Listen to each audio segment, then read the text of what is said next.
I came from Fidelity. And at the time, the conversation was, okay, when are the institutions going to enter blockchain and really make this a more legitimate space? And this conversation has been happening for the past 7 years. But if you look at the market today, I don't think there's an institution that would say crypto is going away. I think it is, it's funny because with sort of the implosion of the crypto market last year, I think the general public is sort of thinking like, oh, well, this stuff is going away. And, when you talk to people in the know in financial services, it's like, no, it's not going away. It's very real. Actually, the question is not how institutions are adopting DeFi, it's how they navigate it, right? And now it's really about navigating it versus are they touching it or not? They are. They're already interacting with it.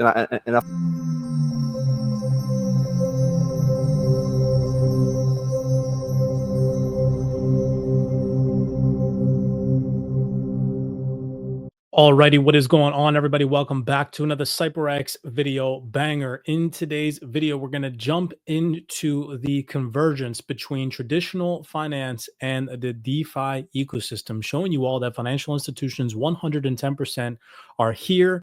DeFi is not going away. These large institutions and organizations have been telling you guys this, devil's in the details.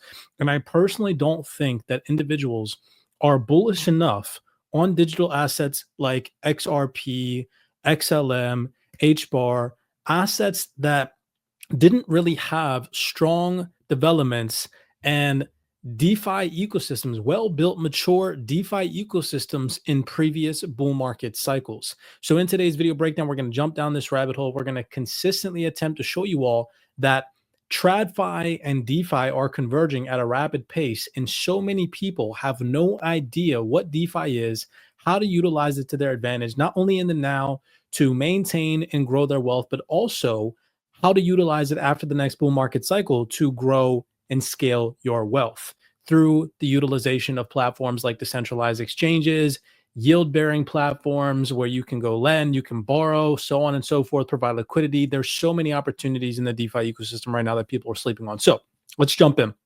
I have panel discussions to share with you guys today, fundamentals, all showing you all that this is happening behind the scenes. Let's tap in. So I said to you guys on the X Space, this, by the way, this little tiny video clip got 25,000 impressions. And I said, we are going to be able to put our profits after the next bull market cycle in regulated yield-bearing stablecoins earning 6 to 25%. That means that you could stick $1 to $1.6 million in these accounts and earn at low end $6,000, on the high end $22,000 per month in passive income. So many people still have no idea that this is possible. DeFi lets you become your own bank. The financial system is shifting, and those who understand it will thrive while others will be left behind. People think that this is so hard to fathom. Now, this is a video clip of an individual representative from an organization called Carpet Key. I went into a previous video breakdown in detail what Carpet Key is. Go do your own research on them. They're one of the largest asset under management organizations in the DeFi space with $2 billion of assets under management on their tokenized securities platform. Okay, so just go do research on them. But it is an individual representative on stage discussing and talking about how they're going to allow institutional access to generate yield on yield-bearing stablecoins and upwards of 15 to 25% in some of the DeFi strategies that they're going to offer. Now, for those individuals, remember, I don't want to beat a dead horse. In a previous post on X back in July, I said to you guys, XRPL, Stellar, and Hedera are all going to continuously have DeFi developments as we progress, okay, throughout the remainder of 2024 and as we head into 2025. And we've continued to see that progress. Now, 3 days ago, Rahul Advani on his LinkedIn profile, I find this interesting. This is how you know these individual companies and organizations are tapped in. Scroll down here to the bottom of his most recent LinkedIn profile post, and he says, the Bank of International Settlements published a BIS paper examining the role of participants in providing liquidity on DEXs. Okay? And if you click on this BIS report, it is an entire BIS report on decentralized exchanges, yield strategies in the DeFi ecosystem, and this is from November 2024. Again, in a previous video breakdown, I digest and go through this report. But the importance of this report in comparison with this post where I said to you guys, we as retail investors are going to be able to earn 6 to 25% on our profits after this next bull market cycle on regulated yield-bearing stablecoins, right? It's so important because if you chose to do that now, you can through the utilization of platforms that I've made video breakdowns on before, like Aerodrome, where they offer stablecoin options for you to go and provide liquidity that earn an upwards of 17% APR. You could go over to the saucer swap DEX on Hedera, and you could provide liquidity in their concentrated liquidity pools on their V2, V1 platforms on stablecoins and earn an upwards of anywhere between, I don't know, probably maybe 10 to 25% on stablecoins. You could go over to the Metal platform, right? And you could earn yield on stablecoins on the Metal X app as well. Okay. So I've shown you guys that this is all possible, and it's only going to continue to develop over the course of time. Now, let me show another, just again, massive thing that people are not paying attention to. I shared this video clip of an individual rep from the DTCC. This got 43,000 impressions. She confirmed in this video on Chainlink's YouTube profile that we as retail investors have the upper hand. This goes and plays such a massive and important role in this industry moving forward, because we right now as retail investors are being shown that institutions are going to have access to DeFi and earning yield on their digital assets. Yet so many people are not paying attention to the possibility that we have right now. Okay. So just real quick, I'm going to play this back. I know I played this before, but just take a second and listen so that way you know, especially if you're new here and you haven't heard this, how massive this is. Take a second and listen. So as one famous Bostonian once said, the institutions are coming, right? And we're starting to see progress where more certainty in the market is helping institutional adoption, such as the approvals of FIT21, other instruments, both ETH and Bitcoin, spot ETFs. Those have been super helpful in pushing the movement forward. It just shows you there's pinned up demand. It is pushing through. There's a couple of things that are a little bit different about this. This is the first time in our history where we've seen actually retail lead and institutional follow, but the certainty that we're getting right now from the regulatory and the legal framework is helpful, and will continue. Both ETH and Bitcoin, spot ETFs, those have been super helpful in pushing the movement forward. It just shows you there's pinned up demand. It is pushing through. There's a couple of things that are a little bit different about this. This is the first time in our history where we've seen actually retail lead and institutional follow, but so I just wanted you to hear it with somebody with many more credentials than I myself. Why does this go hand in hand with this post that I made to you guys, that we are going to be able to earn yield on our digital assets in the future in a regulated fashion moving forward, and why you should start to learn about DeFi now by taking the CYPRX 1228 Club course, so that way you know when it's time to deploy in this DeFi ecosystem, when you're comfortable, when you're well-versed, when you're matured, and you can. It's because these institutions are being projected these returns. This is an individual representative, again, from CarpetKey, saying that they're going to provide access to institutions to earn an upwards of 25% on yield-bearing stablecoins, okay? And you just heard the individual representative from the DTCC say that we as retail investors have the upper hand. Ladies and gentlemen, DeFi is not going away. Let me continue my spiel. So if we go back to the individual rep from CarpetKey, listen to what he says. He says pretty much the same exact thing, that we as retail investors right now have the same exact access as traditional financial players, that in which we never have had access before. Take a second and listen. As soon as its balance gone down past $500 or whatever, right? So essentially what I'm talking here is that it is the first time that we're enabling these types of use cases in ways that can actually surpass the Web2 experience, right? The neobank experience is the first time that I see, capital efficiency at the point where, I'm able to basically abstract it from these complexities, and I'm actually using a crypto bank as I would use a neobank with further functionality. So that's what I mean by this, right? I mean, being the first time that retail can have access to the same markets that the financial institutions have, and that'll have potentially massive improvements in terms of the financial products that we might create in the future. Boom, right? Okay, so he just said that retail traders are going to have access to the same exact applications and opportunities that financial institutions are. And I showed you guys in this post how in that same panel discussion, he mentioned institutions will have access to anywhere in upwards of 15 to 25% yield on their regulated stablecoins. And I've shared platforms with you guys before, how, again, you could go do this right now. Keep in mind, the DTCC rep said that we have the upper hand on traditional institutions. We have a run on the banks right now. We have an upper hand. That's why I'm telling you guys to get involved, educate yourself on what these platforms are. If you don't know what these platforms are that I'm showing you guys right now, Aerodrome, Saucer Swap, X DEX, right? Go do research, tap into the CYPRX Well 28 Club. So that way, even if you don't want to deploy on these platforms now, you know what providing liquidity looks like. You know how to, you know in detail what risks are involved so you can mitigate those risks, right? And again, we see updated documents from November 2024. If you go look, if I type in EF, command strategies, and I type in strategies, right? Look at this. The Central Bank for Central Bankers is talking about liquidity provision strategies on decentralized exchanges. They just put this report out. This report literally goes in detail talking about different concentrated liquidity strategies on yield-bearing platforms.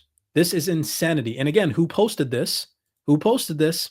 This is coming directly from a Ripple representative posting this on his LinkedIn. Do you really think that he would jeopardize his entire career to post something that's going to be a scam, that's going to fall through the floor and go away?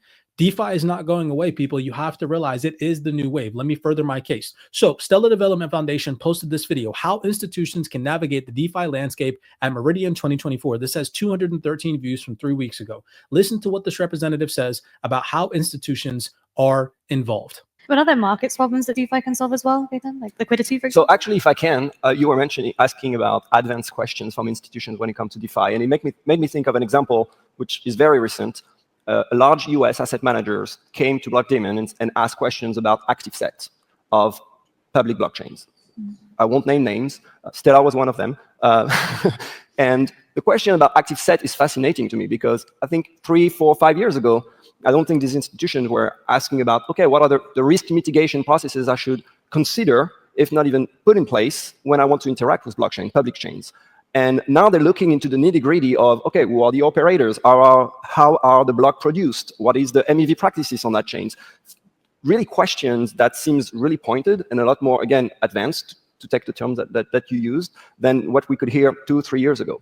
And I think it just reflects, as an industry, how now institutions are getting into not just dabbling into blockchain and actually, the question is not how institutions are adopting DeFi, it's how they navigate it, right? And now it's really about navigating it versus are they touching it or not? They are. They're already interacting with it. So he literally just confirmed for you guys that they're here. They're interacting with it already. Their institutions are already here. They know this is not going away. Do you guys remember a video clip of an individual representative from Broadridge? As a matter of fact, the CEO of Broadridge confirming a couple of months ago that crypto is not going away. Take a second and listen. Where you and Broadridge, are you seeing the move to DLT-based platforms occur? Yeah, I think it is. It's funny because with sort of the implosion of the crypto market last year, I think the general public is sort of thinking like, oh, well, this stuff is going away. And, when you talk to people in the know in financial services, it's like, no, it's not going away. It's very real. For us. Right? That goes hand in hand with an individual representative on stage more recently at this event, the Masari 2024 event that just took place. This only has 104 views, was posted 10 days ago. This just goes to show that nobody is paying attention to the info that we're sharing here with you guys at CYPRX. Listen to what this individual rep says. I'm going to play 3 video clips back to back. She goes on to confirm that we are already at a mass adoption inflection point. Then she confirms that institutions know that this is not going away. And then I'm going to play a video clip of her confirming that DeFi is not going away, that it's here to stay. Take a second and listen. And so when we talk about blockchain, there's always this, question that keeps coming up of when is mass adoption here? When are we going to sort of cross this proverbial chasm of mainstream use cases? And the real answer is that it's not going to be a point in time, and it's not going to feel obvious. Instead, I think we're at that point already. And I want to talk to a couple of metrics that I think suggest this. There's many data points you can pull from, but the second thing that I want to talk about is institutions. So when I first entered the space in 2017, I came from Fidelity. And at the time, the conversation was, okay, when are the institutions going to enter blockchain and really make this a more legitimate space? And this conversation has been happening for the past 7 years. But if you look at the market today, I don't think there's an institution that would say crypto is going away. In fact, this year, we saw one of the largest financial institutions, BlackRock, partner with a company, Securitize, one of our portfolio companies, to tokenize their own fund called BIDL. And if you look at this trend, RWA stands for real world assets. Real world assets is any sort of asset that you can tokenize on chain. Regardless of the numbers on this graph, it's up and to the right. And I think what we're seeing is a shift from theory to actual live production on the institutional side. And then the last data point that I want to talk about is DeFi. And I'm not really going to talk about DeFi as a sector, but what I want to point out is when DeFi was first starting out in 2018, or you can sort of decide what date that would be, it was an experiment. We were rebuilding the financial infrastructure from the ground up. But now, 5 or 6 years later, DeFi has withstood a number of major shocks to its system, whether that's COVID, the regional banking crisis in the US, or even our own crypto cycle with FTX and other players. And through it all, DeFi continued to work, and we are seeing players like Aave and Uniswap prove to be resilient and prove that the technology works. And this is a brand new infrastructure that didn't exist just a couple of years ago. So boom, she just confirmed that DeFi is not going away. Now, do you guys remember a video clip of another individual representative that I played on stage for you guys just a couple of weeks ago mentioning the same exact thing, that DeFi is not going away? That was triggered by this lapse of risk management, right?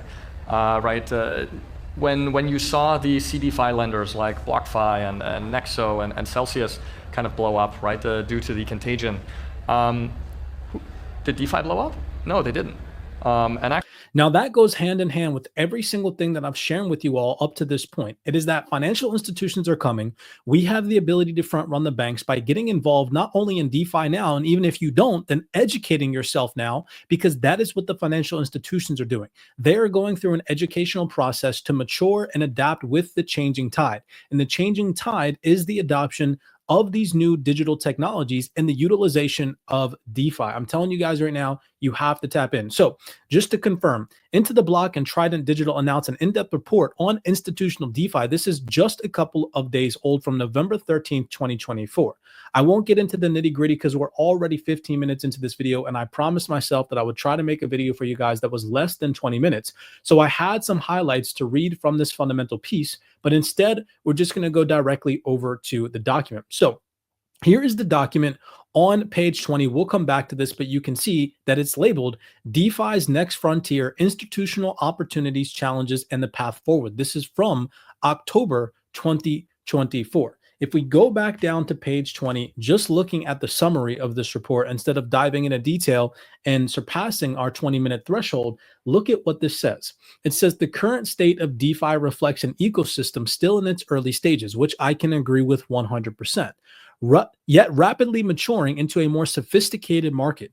Core protocol categories like decentralized exchanges and lending platforms are advancing in capital efficiency, paving the way for the development of innovative products and services such as derivatives and stablecoins.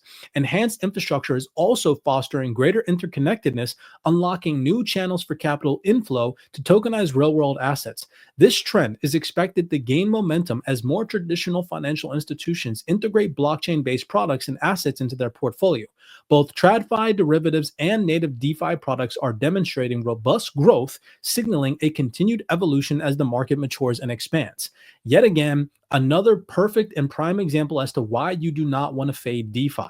Yes, I get it. You're involved in digital assets and you have a couple of assets in your cold storage and you plan on becoming a millionaire. But how digitally do you plan on not only in the now growing and maintaining that wealth, but after the next bull market cycle, when you make millions or a couple $100,000, do you plan on growing and continuing that wealth in this digital ecosystem instead of getting stuck selling for fiat or putting it back into traditional financial investments when we know the traditional financial way of investing is decaying? It's rapidly decaying and it's declining at a much rapid pace than we had previously expected. And over the next consecutive couple of years, the developments in DeFi and the growth and the maturation of the crypto ecosystem is only going to continue to scale. So with all of that in mind, it would behoove you all to take advantage of opportunities in the now to educate yourself further. You guys can do that by utilizing our holiday discount code at the Wealth 28 Club, Holiday 28, all caps, no space. Tap into the Wealth 28 Club DeFi University. Learn about this stuff. Again, you don't have to go and deploy into the DeFi ecosystem, but save yourself the headache of having to educate yourself in years from now, getting tapped in with all this information when it's all readily available to you at your disclosure right now. As always, many blessings to you guys. Be cognizant. I'm always consistently trying to wake people up. The vast amount of video clips that I showed you guys today barely have any views, which goes to show that this is the type of information that is not going mainstream. This is the type of information that other influencers on YouTube and Twitter aren't really talking about because they are fixating your mindset on dopamine spikes. By giving you guys these immediate short-term price projections and triggering you all into believing that the road to wealth is selling your crypto for fiat. That is the most backwards thing I've ever heard of. Why would you have worked so hard to accumulate all these digital assets in which you know, and you have studied now most likely, that we're transitioning into this new digital era, to then once we get into that new digital era, sell your digital assets back into the traditional financial system for fiat? Don't work 3 steps forward to get 6 steps back. Again, makes no sense. Many blessings to you guys. As always, be cognizant, be aware, and I'll see you all in the next video breakdown.